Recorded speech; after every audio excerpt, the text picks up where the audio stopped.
उद्देश्य। इस पाठ के अंत में हम निम्नलिखित सीखने में सक्षम हो जाएंगे।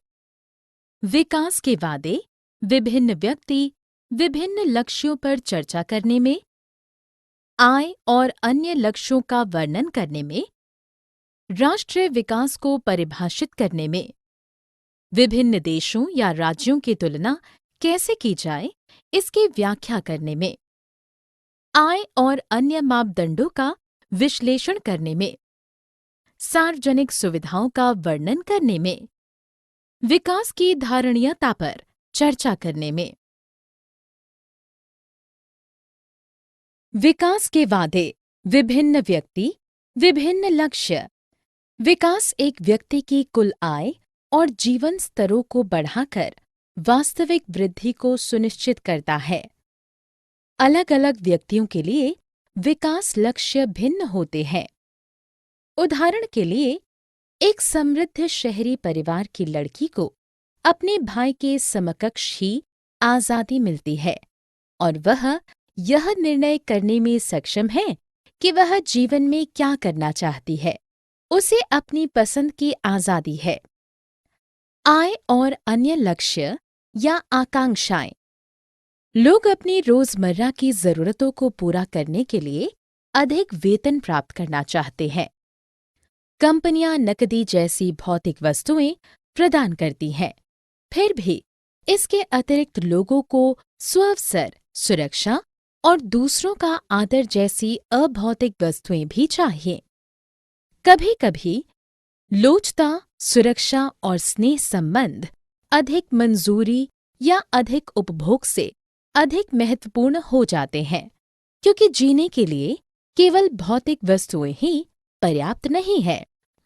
कुछ संगठन वेतन कम देते हैं, लेकिन नियमित रोजगार प्रदान करते हैं जो सुरक्षा की भावना को बढ़ाता है। दूसरे मामले में कुछ संगठन अधिक वेतन देते हैं, लेकिन कार्य की सुरक्षा नहीं देते हैं। ऐसी नौकरी सुरक्षा की भावना को कम करती है।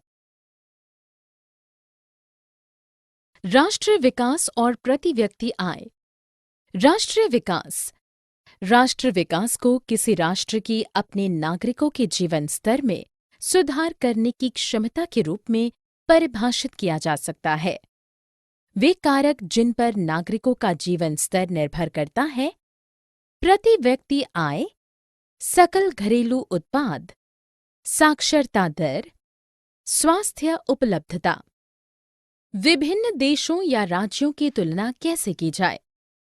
विभिन्न देशों या राज्यों के आर्थिक विकास की तुलना के विभिन्न आधार हो सकते हैं। आय, साक्षरता, जनसंख्या, जीडीपी प्रति व्यक्ति, जीवन प्रत्याशा, साक्षरता दर, गरीबी के उपाय, जनसांख्यिकीय संकेतक और रोग सूचक। किसी एक देश के लोगों की आय उस देश की बाजार क्षमता को दर्शाती है।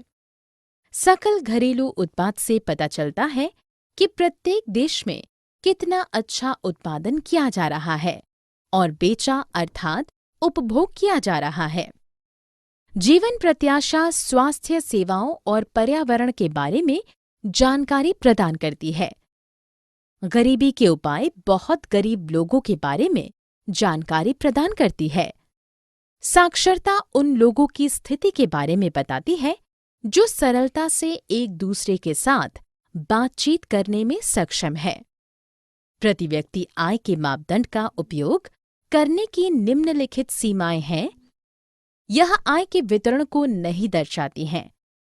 यह शिशु मृत्यु दर, साक्षरता दर, स्वास्थ्य देखभाल आदि जैसे अन्य कारकों की अनदेखी करती है।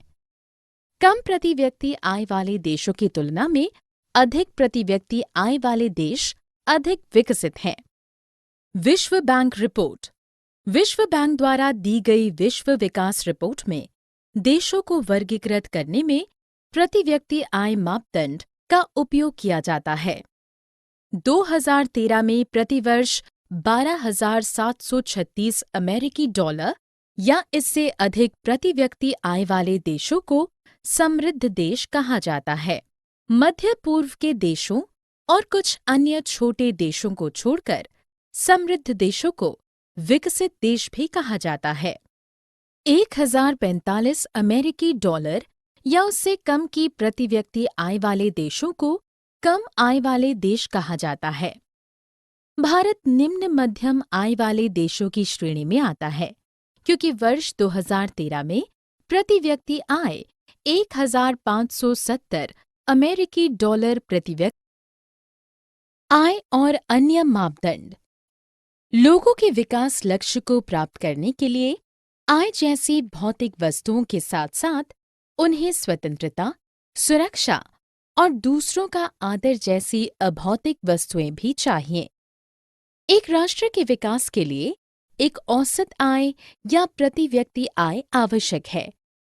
चयनित राज्यों की प्रति व्यक्ति आय, जिसे एक व्यक्ति की आय के रूप में भी जाना जाता है, एक आर्थिक इकाई जैसे किसी देश या शहर के लोगों की औसत आय होती है।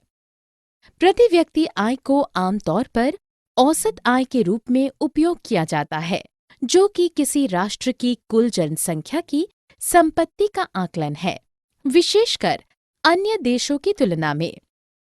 तालिका के अनुसार महाराष्ट्र की स्थिति 1,01,314 रुपये प्रति व्यक्ति आय के साथ सबसे ऊपर थी, जबकि बिहार की स्थिति 23,435 रुपये प्रति व्यक्ति आय के साथ सबसे नीचे थी। इसका अर्थ है कि महाराष्ट्र में एक व्यक्ति ने एक वर्ष में 1,01,314 रुपये कमाए, जबकि बिहार में एक व्यक्ति ने एक वर्ष में केवल 23,435 रुपये कमाए।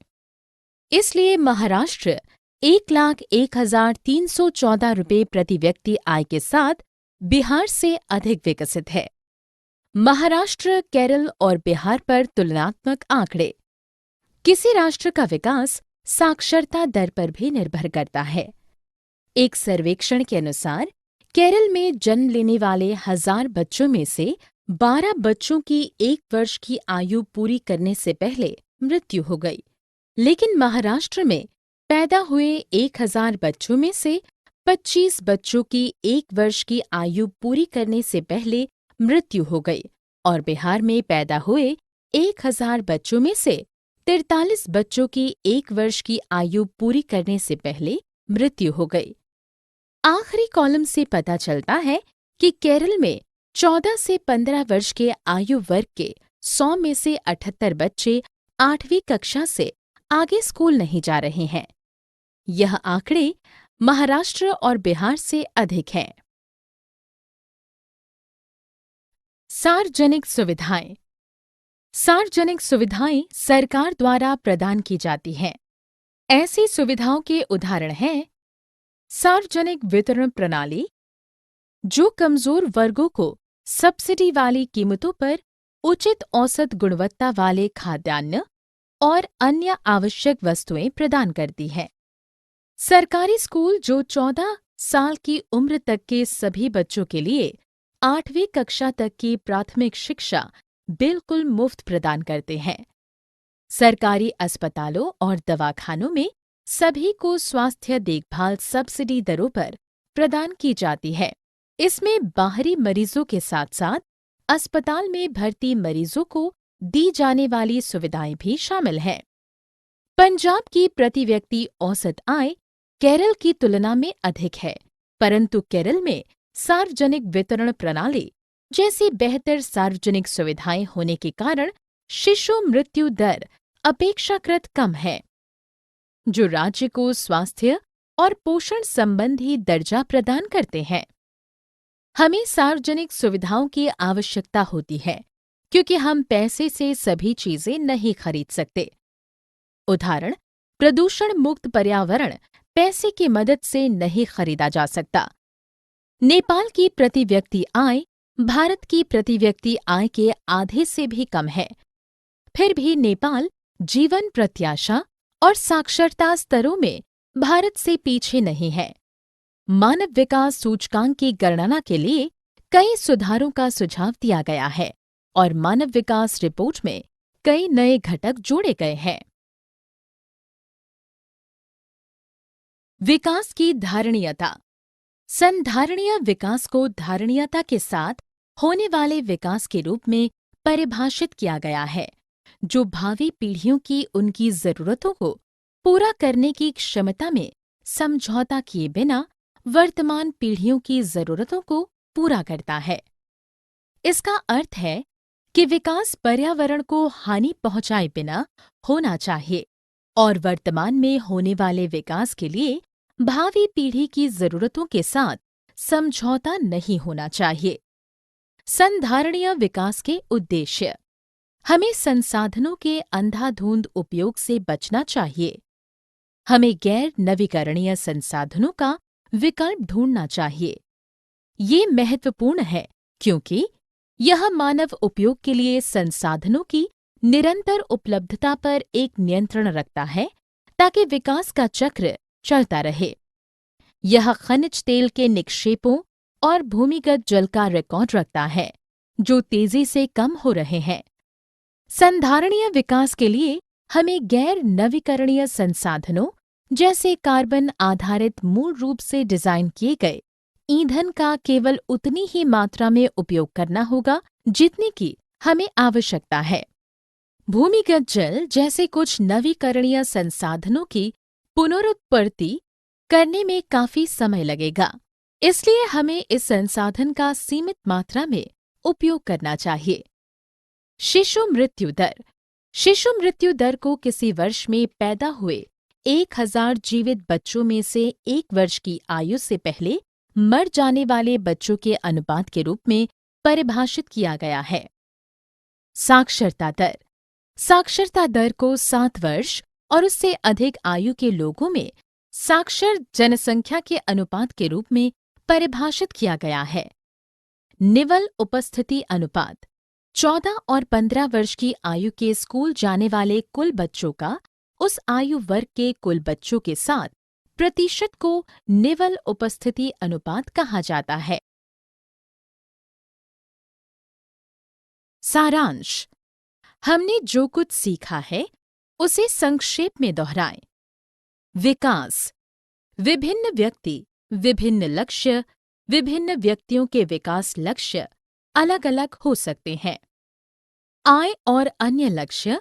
अधिक आय, बराबरी का व्यवहार, आजादी, नौकरी की सुरक्षा, परिवार के लिए सुविधाएं, पर्यावरण स्वस्थ और सुरक्षित। संधारणीयता। भविष्य की पीढ़ियों की उत्पादकता को हानि पहुंचाए बिना नियमित प्रक्रिया और वर्तमान पीढ़ी की आवश्यकता को पूरा करना। संधारणीय विकास। आसपास को हानि पहुंचाए बिना विकास। औसत आय। देश की कुल आबादी द्वारा विभाजित देश की कुल आय। राष्ट्रीय आय। देश के भीतर उत्पादित अंतिम माल के मूल्य और विदेशी कारकों से आय का योग। शिशु मृत्यु दर। किसी वर्ष में पैदा हुए 1000 जीवित बच्चों में से 1 वर्ष की आयु से पहले मर जाने वाले बच्चों का अनुपात। साक्षरता दर। 7 वर्ष और उससे अधिक आयु के लोगों में साक्षर जनसंख्या का अनुपात।